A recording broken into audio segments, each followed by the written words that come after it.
Tyler was 26 when his car's transmission blew out on a Tuesday morning. He had $400 to his name, so he swiped a credit card at 24% interest. 14 months later, he was still paying off one bad afternoon. Today, I'm giving you the exact 6-month plan to build a full $1,000 emergency fund. Guaranteed. Then there's Danielle, 31, hit with an emergency root canal that came out to $900. No savings, so it went straight onto a store card. 2 years later, she was still making minimum payments on a procedure that took 90 minutes. Emergencies do not ask permission first. They show up, and without cash already sitting there waiting, debt becomes the only door left open. Here's the number that should scare you a little. 44% of Americans could not cover a $1,000 emergency using savings alone. Not because they're reckless, not because they don't earn enough, because nobody ever showed them a system. That's nearly 1 in every 2 guys you know, standing one flat tire away from a real financial gut punch. So what happens instead? People finance the emergency. A busted water heater becomes a payment plan. A hospital visit becomes a balance transfer. A layoff becomes 3 maxed out cards. The emergency itself lasts a day, maybe a week. The debt from covering it with plastic instead of cash can follow a guy around for years afterward. Let's do the actual math, because it's worse than it sounds. That $1,000 emergency financed on a typical credit card does not stay $1,000. Carry it for a year at 22 or 24% interest and you're paying back $1,200, $1,300, sometimes $1,500 or more. The longer you drag it out, the more it costs you just to have survived one bad week. Picture it like this. You fall into a hole. Every payment you make is a hand pulling you toward the top, but interest is another hand, grabbing your ankle, dragging you back down. You're climbing and sinking at the same exact time. That's what an emergency funded by debt actually feels like month after month, and it's exactly the trap we're building you out of. So here's the image I want stuck in your head for the rest of this video. Your emergency fund is not just savings. It's a ladder, or think of it as a steel cable, already bolted at the top of that hole before you ever fall in. One emergency happens, you don't scramble, you don't finance anything. You just grab the ladder and climb straight out. Now most people would take $1,000, divide it by 6 and call it a plan. $166 a month, done. That's not what we're doing here. There's a reason this plan starts small and builds. 6 months, 6 stages, each one slightly heavier than the last, so the habit forms before the pressure does. Let's build your ladder rung by rung. Rung 1. Open a dedicated high-yield online savings account, one that carries deposit insurance and comes from a reputable established bank. This is not the account attached to your everyday debit card. This is a separate home, built for one purpose only. If you already have an account like this sitting empty, good, that's your starting point already. If not, go open one today. Here's where people mess this up before they even start. If you've already got money saved for a vacation, a new laptop, a wedding gift, do not let it mingle with this fund. Move it out somewhere else entirely. Your emergency ladder needs its own account, untouched by any other goal, because a ladder shared with 5 other purposes stops being reliable exactly when you need to climb. Here's the psychology behind that rule, and it matters more than people think. When emergency money lives in the same account as your regular spending cash, your brain stops treating it as sacred. You'll dip in for a concert ticket, a nice dinner, a sale on shoes. Separate it completely and your mind draws a hard line. This account is for real emergencies, full stop, nothing else. One quick housekeeping note before you move on. Check whether the account you're opening requires a minimum balance to avoid fees. Most of the larger online high-yield savings accounts don't, but smaller banks sometimes do. 5 minutes reading the fine print now saves you from watching fees quietly chip away at the exact fund you're working so hard to build. Rung 2, and this is the one that actually makes the whole plan work without relying on your willpower at all. Automate it. Set up a direct deposit or a scheduled automatic transfer so the money moves before you ever see it, before you get the chance to talk yourself out of it. Willpower fails around month 3. Automation simply doesn't care how you're feeling. Here's exactly what month 1 looks like. If you're paid every 2 weeks, you're setting aside $25 per paycheck. If you're paid monthly, that's $50 for the month. That's it. Not a huge number, not painful, almost annoyingly small. That's on purpose. The goal in month 1 isn't the dollar amount, it's proving to yourself that you can actually start. To set this up, go talk to your HR or payroll department and ask if they can split your direct deposit into 2 separate accounts. Most employers can route $25 or $50 straight to your new savings account, with the rest landing in checking exactly like before. You never touch it, never see it, never get the chance to spend it by accident. Now, some employers won't allow a second direct deposit, and some don't offer direct deposit at all. If that's you, don't panic, just switch tools. Set up an automatic transfer through your bank instead, scheduled for payday or the day after if you want a cushion against overdraft fees. Same result, different route. The ladder still gets built either way. Now here's the part I want to say directly to the guy thinking, I've got bills, I've got credit cards, I don't have room for this right now. Keep making at least your minimum payments on every debt so your credit doesn't take a hit, but alongside that find this small amount too. Both things can be true, both things need to happen. So where does that first $50 actually come from? Cancel 2 or 3 subscriptions you forgot you're even paying for. Downgrade your phone plan to a cheaper carrier. Cut eating out by even 2 meals a week. None of this is glamorous, and honestly it shouldn't be. This is the boring, unfilmed, unglamorous work that quietly rebuilds a man's entire financial foundation. Here's a reframe worth pausing on, because this one matters. You think the problem is not having enough money. It's not. The real problem is avoidance. Every month you put off looking at your bank statement is a month you also put off saving, because the two are wired together in your brain. Face the numbers, even the ugly ones, and the saving gets easier. Which brings us to month 2, and this next stage is the one that separates guys who build real wealth from guys who stay stuck for a decade. You're going to sit down and actually audit your cash flow. Every dollar in, every dollar out, over a full 30-day window. Uncomfortable, sure, but you cannot fix a financial picture you've never actually looked at honestly. You might wonder why we started saving in month 1 before ever reviewing the budget. That's deliberate. Most people delay saving until their finances feel perfectly organized, and that day never actually comes. Starting first builds the habit while motivation is fresh. Auditing second means you're refining a system that already exists, instead of endlessly planning one that never starts. Doing the audit itself is simple, even if it's a little tedious. Pull every account, every card, every app you spend through, and log 30 full days of transactions. Add up everything that came in. Add up everything that went out. Subtract one from the other. That single number, positive or negative, tells you exactly how much room you actually have to work with. If that number comes out positive, congratulations, you're in the green, and here's your reward. Double your savings rate starting right now. You've just proven your budget can absorb more than you thought, so let's put that proof to work immediately instead of leaving it sitting there unused. Momentum is the entire game here, and green numbers mean it's time to push harder. Here's the new target for month 2.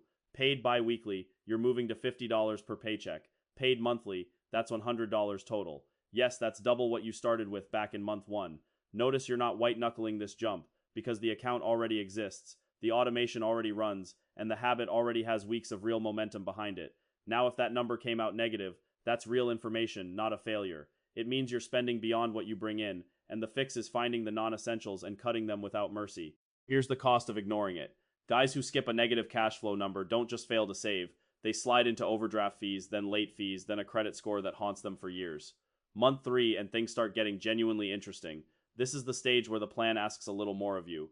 You're raising your savings rate again, and if the budget's already squeezed dry, we're going to talk about bringing in some extra income. Not forever, not as a lifestyle, just as a temporary bridge to get your ladder fully built. The numbers for month 3. Bi-weekly earners jump to $100 per paycheck. Monthly earners go up to $150, and if you can stretch it, $200. That's 4 to 8 times what you started with in month 1. It sounds aggressive written out loud, but by now the system's already been carrying real weight for 2 full months. Quick logistical note for anyone paid every 2 weeks. At some point during this 6-month stretch, you'll land a month with 3 paychecks instead of 2, just from the calendar lining up that way. Exactly when it hits depends on your own pay schedule, but it works entirely in your favor, quietly padding your total above the $1,000 mark by the time you finish. Here's the actual mechanism running underneath everything we've done so far, and it has a name. Pay yourself first. Before rent, before the phone bill, before a single subscription renews, future you gets paid. Most guys have that order flipped their entire lives, paying everyone else first and hoping something's left over. Flip it, and the leftover money problem disappears almost entirely. In a minute, I'll show you exactly where this habit eventually leads, but first understand this. The dollar figure sitting in that account is almost the smaller win here. What you're actually building is repetition, a reflex. Prove to yourself that when money comes in, saving happens automatically. No negotiation required. No willpower spent. Every single time it happens. Let's talk honestly about side hustles, because I'm not going to sell you a fantasy here. Hustle culture, grinding every spare hour for years on end, is not what actually builds long-term wealth for most guys. Trading all your time for extra dollars works fine for a season. Stretch it out for years and years, and you burn out, and you never get around to enjoying the money you made. For this specific 6-month goal, though, a short-term side hustle is a legitimate tool, not a trap. Ask around your own network first. Neighbors need a dog walked. Friends need a house sitter for a weekend trip. Someone's always looking for a babysitter on a Friday night. These gigs are fast, local, and can hand you $50 or $100 in a single afternoon. Keep the target realistic here. An extra $100 to $200 a month is genuinely achievable without turning your whole life into a grind. Booking the gig is usually the hardest part of the whole thing. The actual work, a few hours a month, total, and suddenly you've covered an entire month's savings goal in less time than it takes to watch a movie. Now, this next stage matters, because month 4 is where a lot of guys quietly quit, so let's name that directly. If you followed the plan, you should have somewhere around $300 sitting in that account right now. 3 months in, but not even halfway to the goal yet. That gap between effort and dollar amount is exactly where motivation usually dies. Here's the reframe that keeps guys in the game at this exact point. The account balance is not the real achievement. The system is. You opened the account. You built the automation. You've now run this habit for 3 straight months without quitting once. That is genuinely the hardest part of the entire 6-month plan, and you've already cleared it. And here's the tier this whole plan is quietly training you for, the one that actually changes everything long after this video ends. Once that first $1,000 ladder exists, you don't stop there. You use that exact same habit to grow it to 3 months of expenses, then 6. Different number, same muscle, already fully built and running on autopilot. Once that fund is fully stocked, the extra money you're generating gets redirected twice more. First toward crushing high-interest debt faster than minimum payments ever could manage. Then, once that debt's gone, toward consistent investing, the actual engine of long-term wealth. Same habit, same automation, just aimed at a bigger target each time around. That's the entire arc hiding inside this one plan. Numbers for month 4. Bi-weekly earners move to $100 per paycheck. Monthly earners jump to $200 total. If that feels like a stretch even after cutting subscriptions and picking up a side gig, look around your own house. There's a next move available to almost everyone, and we're covering exactly that right now. Look around your house for anything gathering dust that you could sell this week. Old electronics, tools you never use, clothes still in decent shape, a bike sitting untouched in the garage. Every item sitting idle in a closet is cash you're choosing not to collect, sitting 3 feet away from you while you stress about hitting a savings goal. Quick pause here. If this kind of straight talk is landing differently than the usual self-help fluff you've scrolled past 100 times, subscribe. I put out exactly this kind of talk regularly, no filler, no fluff, just the actual mechanics of building a life that doesn't fall apart the moment something goes wrong. Alright, 2 stages left, let's keep building this thing. Month 5 arrives, and this is your honest check-in point. Some guys look at this stage and think, that was way easier than I expected. Others are staring at a tight budget thinking this genuinely is not sustainable for them right now. Both reactions are normal, and where you land tells you a lot about how the next stage should be adjusted for your life. Here's the thing worth sitting with either way.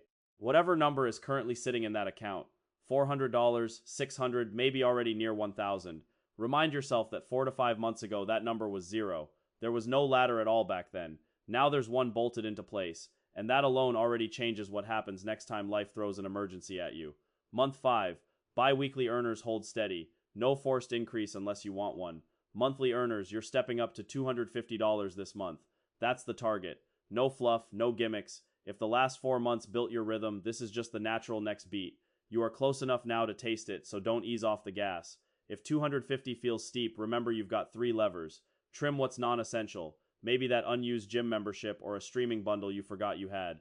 Pick up a short gig, tutoring, delivery work, anything with a fast payout. Or go through your garage, your closet, your old electronics and sell what you don't use. One guy found $300 in unopened gadgets collecting dust. You have options. Use them. Then comes month 6, the final stretch. And here's the good news. There's barely anything new to do. You built the system back in month 1. You've been feeding it every 2 weeks or every month since. Month 6 is not about reinventing anything. It is about staying the course, letting the direct deposit or the automatic transfer keep firing exactly like it has been. No changes required. Real talk though, some of you already got tested. Somewhere in these 6 months, a flat tire, a dentist bill, a broken laptop probably showed up uninvited. Maybe you dipped into the fund already. That is not failure. That is the entire point of building it. An emergency fund that never gets touched during an actual emergency isn't protecting you, it is just sitting there for show. So if you did dip in, the goal now resets to consistency, not perfection. Get back on the horse. Keep paying future you first, same as month 1. And draw a hard line in your head. This account is for real emergencies only. Not concert tickets, not a sale on sneakers, not a spontaneous weekend trip. The second you blur that line, the whole safety net starts losing its strength. For month 6 specifically, here is your one job. Do nothing dramatic. You don't even need to log in and check the balance if you don't want to. Let the system you built run on autopilot.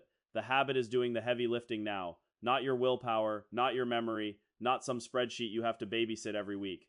Consistency, quietly, in the background, that is the whole engine. And here's the twist nobody tells you about month 6. The fund stops feeling like a project. It quietly folds into your regular cash flow, the same way your phone bill or your rent already has. You stop thinking of it as this 6-month challenge and start thinking of it as just how your money works now.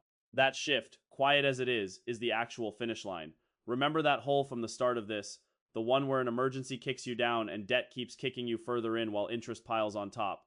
You are not standing at the edge of that hole anymore. You built the ladder, rung by rung, $25 at a time, then 50, then 100, then 250. That ladder is bolted in now. It's yours, and it isn't going anywhere. So let's land the number.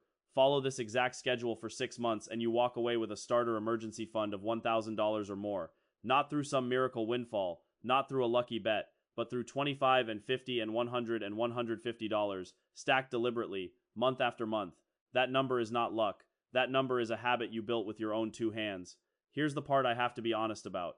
I framed this as a 6-month savings plan. It was never really about 6 months. It was about installing the one skill that makes every future dollar work harder. Paying yourself first, automatically, before life finds a way to spend it for you. That is not a savings trick.